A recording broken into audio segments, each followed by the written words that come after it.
What's good, YouTube? Your girl Leela here, and today is November 25th. It's my middle child's 8th birthday, and I just want to say happy birthday, Sebastian. I love you. I pray for you. I hope you're blessed. I hope you enjoy the birthday presents that me and your Aunt Stephanie dropped off to you. I pray that you receive them. I just want to say um, today's hard, and all I'm trying to do is take it one day at a time. I'm sitting here and I cried a little bit this morning because if the children were at home, I would have been able to give him his presents in the morning and give him hugs and kisses and get him ready for school, make him a good hot breakfast. But that's not life for me right now. Life is wrapping presents and praying God that the children receive them and that they play with them, and hopefully in their heart that they know that they're from me and from their aunt and from Juan, and they know that we love them and that we miss them. And as we go into the holiday season with Thanksgiving coming up and then my birthday and Christmas, and it's difficult. It's difficult because people are spending time with their families. They're enjoying the day. And I'm just waiting for the opportunity that I can reunite with my kids in some type of way, you know? I pray every day. I pray that they're healthy and safe and happy and adjusted and that they're okay. That's all I can do, you know? Sometimes the word mother, people really don't get the definition of that. And if you would have talked to me a few years ago, I would have told you everything that I do for the kids. But now that I'm sitting with you on this part where a government agency came in and took the kids and my parental rights are terminated, I'm here to tell you that it makes me a stronger mother.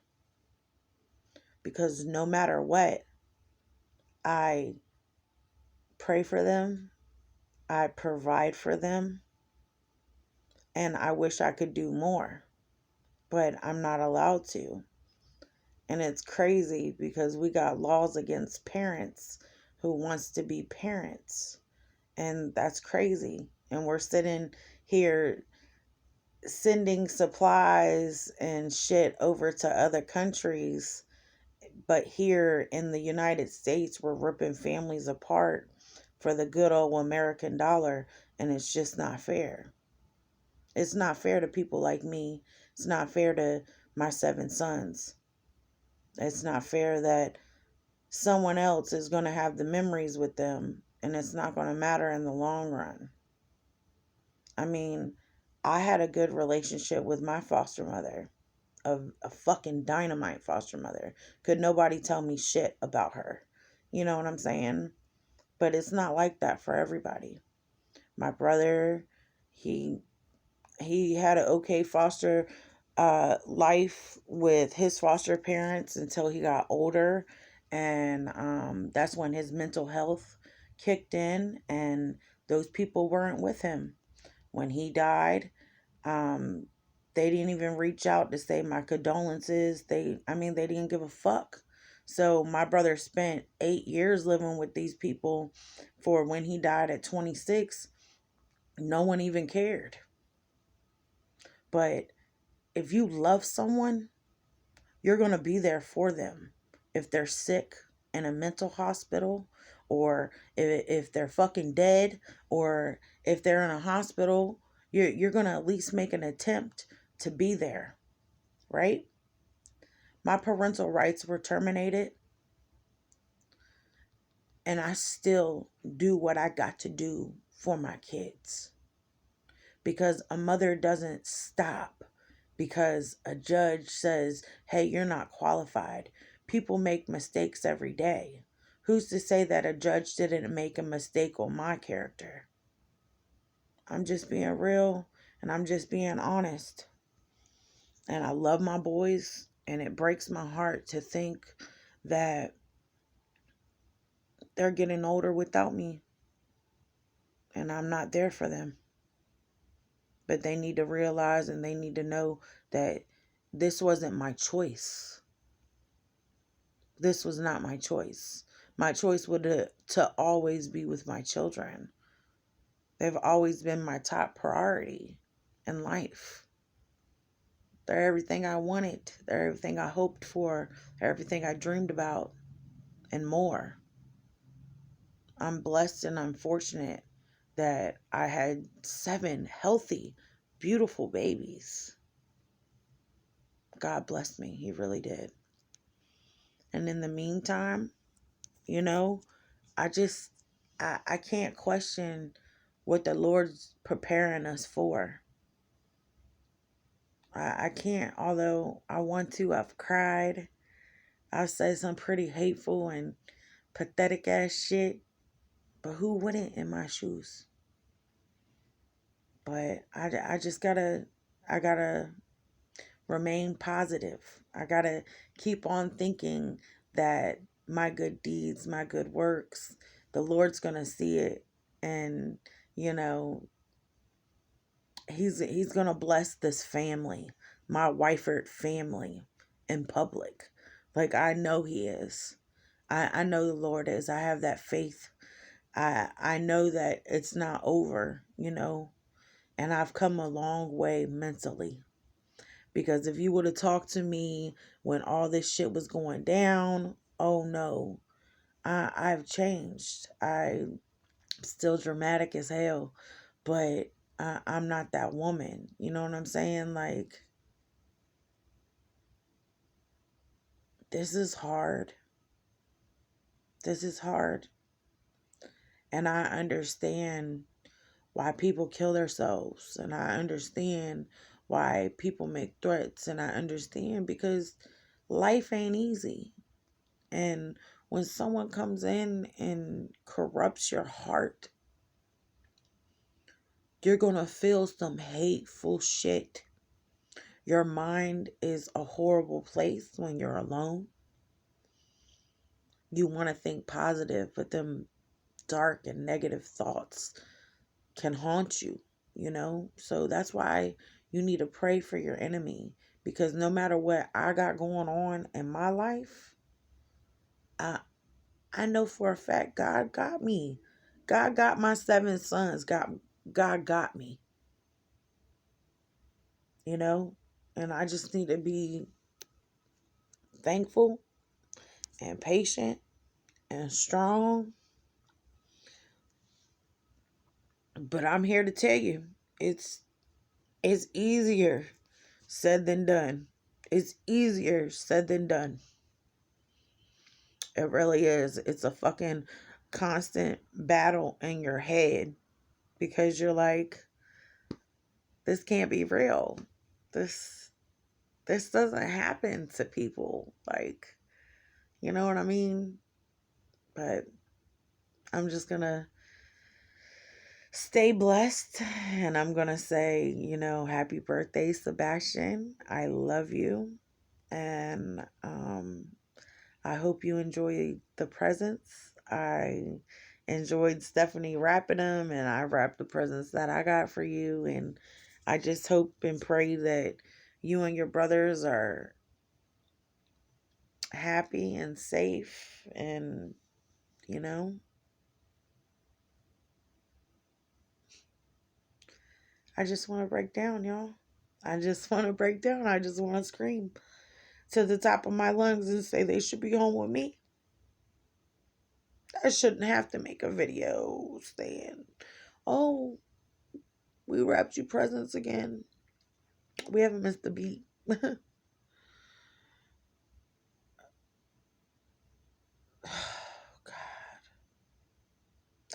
You know what gets me, guys, is that it's the same judge and, social workers that gave Noah back to his mother. You know what I'm saying? And what kills me is that they said in the autopsy that Noah, that he had been beat so bad that it was like he was dropped from a 16-story floor or some bullshit. But let me tell you something. When social services gave me back my younger children and I was in the limbo state of getting my older children, social workers were at my house every fucking day. Every day. I had a TLC worker come in there. I had the Guardian Enlighten come into my house. I had fucking social workers coming there. Several social workers. I mean, the little social workers like Miss Dozier would come there. Then people like Calandra Cook was there. I had foster parents coming to my house. I mean, when my children was coming back to my home, I had so many fucking people in my house. I mean, it makes me think, how the fuck did Noah be missing for 2 days and none of the department knew about it? All right. These are the same people that are fucking judging us, that are judging me, that are judging other people in the city of Hampton. And I just think that these people need to be evaluated because clearly they don't know how to do their job. Honestly, they say, oh, we want children to return home, but you're making safety plans for junkies. I mean, I hate to say it, but if you're fucking using drugs, hard drugs like heroin and crack cocaine and shit like that, you ain't going to be able to properly take care of your child. On top of that, when you're nodding out and you hear a baby fucking crying, you're not going to think, hey, let me change the baby or let me feed it or let me see what's wrong with it. Most of the time, the parents beat the shit out them fucking kids until they're dead. And then woe is me, there's a baby dead. Now we care. Now we give a fuck because a little innocent 2-year-old baby is fucking dead. Well, guess what, City of Hampton? The Department of Social Services had him.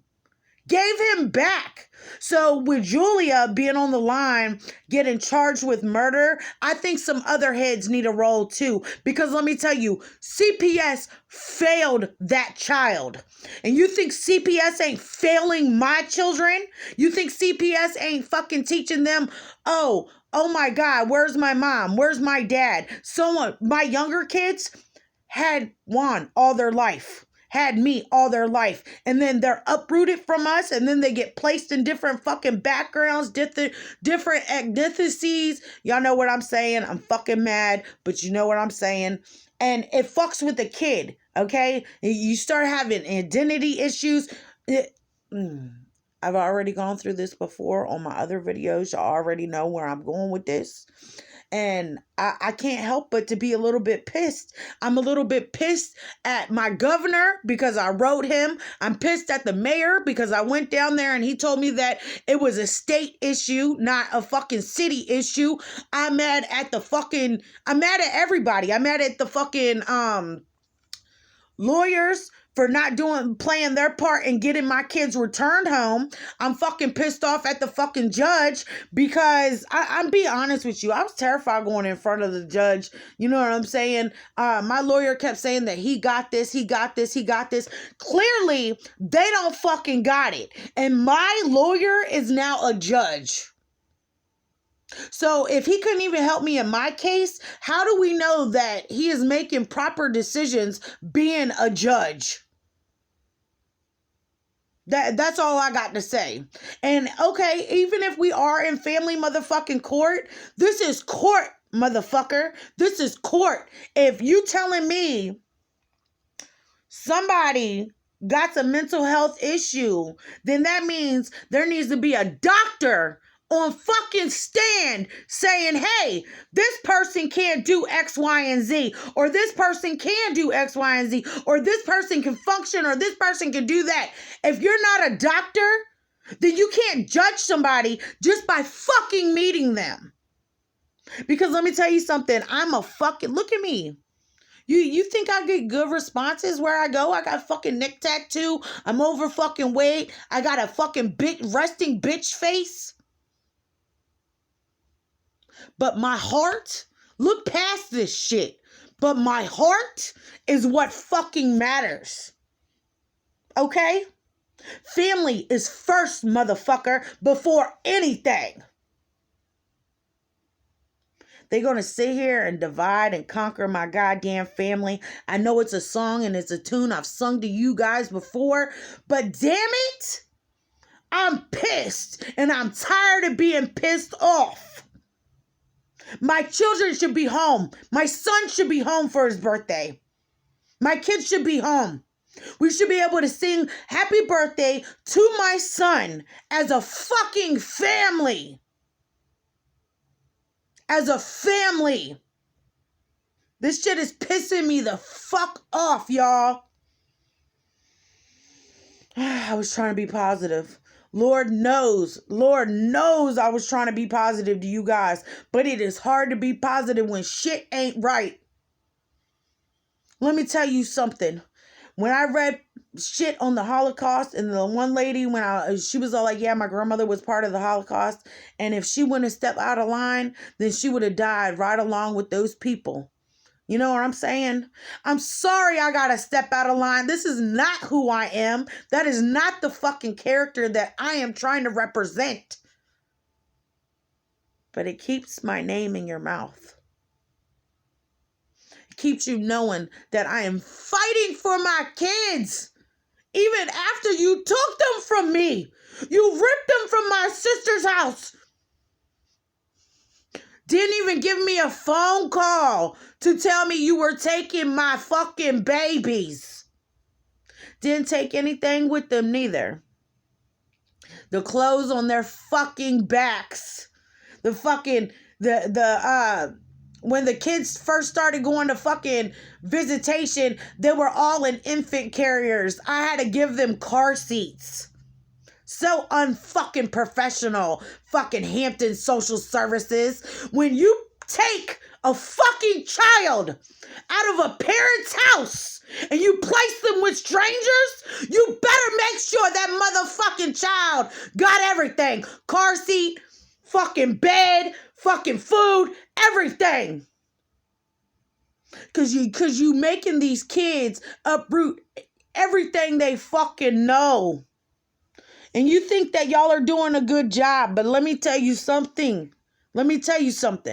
If you would have divided my boys, because let me tell you, they work better as a unit. The older boys and the younger boys, it was even that way in my house. Because let me tell you something. You ain't going to take a bunch of fucking toddlers with you shopping. No, you're going to take the older boys with you shopping so they can fucking put shit in the cart. Hey, there's a fucking 24 package of water. Hey, grab that, put that in the bottom of the cart. Hey, grab that milk, grab that orange juice. Put it in the carts. Okay? 2-year-old can't do that. So let me tell you something. They're familiar with each other and they're adapted to the situation, which is foster care. But foster care was no beneficial for me, for my brother, for half my sisters that grew up in foster care. And I just, look, hey, some kids do need it. Don't get me wrong. Some kids fucking need it. But these kids that are needing it are dying in their homes. All right, I'm off here, y'all. My cousin's calling me. Happy birthday, Sebastian. I love you, my king. Always and forever.